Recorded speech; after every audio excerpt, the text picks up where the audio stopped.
సంక్రాంతి కానుకగా రాబోతున్న Balakrishna dock Maharaj cinema నుంచి తాజాగా దబిడిదిబిడి పాట వచ్చింది.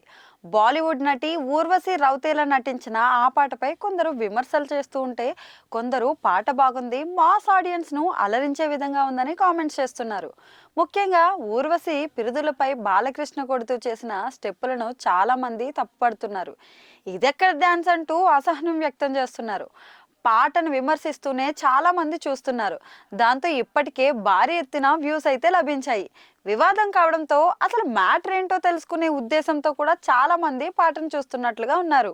డాక్ మహారాజ్ సినిమాలో కేవలం ఐటెం సాంగ్ కి పరిమితం కాకుండా ఊర్వశి రౌతేలా కీలక పాత్రలోనూ నటించబోతుందని సమాచారం అందుతోంది.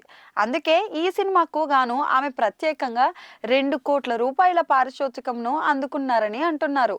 ఈ మధ్య కాలంలో పుష్ప 2 సినిమాలో కిసిక్ సాంగ్ ను చేసినందుకు శ్రీలీల ఏకంగా 2 కోట్ల పారితోషికం తీసుకున్నట్లు వార్తలు వచ్చాయి.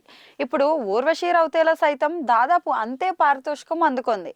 అయితే డాక్ మహారాజ్ సినిమాలో ఊర్వశి రౌతేలా కేవలం పాటలో మాత్రమే కాకుండా కొన్ని సన్నివేశాల్లోనూ కనిపించబోతుంది. బాబీ గత చిత్రం వాల్తేరు వీరయ్యలోనూ ఐటెం సాంగ్ కి మంచి స్పందన వచ్చింది కనుక దబిడి దిబిడి ఐటెం సాంగ్ తో డాక్ మహారాజ్ కి మంచి స్పందన దక్కే అవకాశాలు అయితే ఉన్నాయంటున్నారు. బాలకృష్ణ డ్యూయల్ రోల్ లో కనిపించబోతున్న ఈ సినిమాలో హీరోయిన్ గా ప్రగ్వే జైస్వాల్ నటించింది. కీలక పాత్రలో శ్రద్ధ శ్రీనాథ్ నటించింది. తాజాగా విడుదలైన ట్రైలర్ కి మంచి స్పందన కూడా వచ్చింది. ముఖ్యంగా యాక్షన్ సన్నివేశాలు నందమూరి అభిమానులకు కన్నుల పండుగ అన్నట్లు ఉంటాయని ట్రైలర్ చూస్తే అనిపిస్తుంది. బాలకృష్ణ బ్యాక్ టు బ్యాక్ 3 విజయాలను సొంతం చేసుకున్న కారణంగా ఈ సినిమాతో డబుల్ హ్యాట్రిక్ కొట్టడం ఖాయమనే నమ్మకం అయితే వ్యక్తం అవుతుంది. బాబీ సినిమాలో ఫ్యాన్స్ బాలకృష్ణను ఎలా చూడాలి అనుకుంటున్నారో అలా చూపించాడని అంటున్నారు. సితారా ఎంటర్టైన్మెంట్స్ బ్యానర్ లో ఈ సినిమా రూపొందుతోంది. ఈ సంక్రాంతికి రాబోతున్న రామ్ చరణ్ గేమ్ చేంజర్, వెంకటేష్ సంక్రాంతికి వస్తున్న సినిమాల పోటీని డాక్ మహారాజ్ సినిమా అయితే ఎదుర్కోవాల్సింది. ఇప్పటికే వచ్చిన ట్రైలర్ ఖచ్చితంగా ఫ్యాన్స్ తో పాటు అన్ని వర్గాల ప్రేక్షకులను అలరించే విధంగా సినిమా అయితే ఉండబోతుందనే అభిప్రాయం అయితే వ్యక్తమవుతుంది.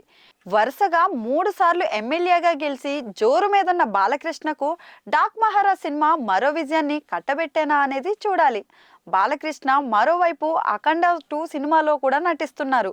బోయపాటి శ్రీను డైరెక్షన్ లో భారీ ఎత్తున రూపొందుతున్న ఆ సినిమాను ఇదే ఏడాది సెప్టెంబర్లో ప్రేక్షకు ముందుకు తీసుకురాబోతున్నారు.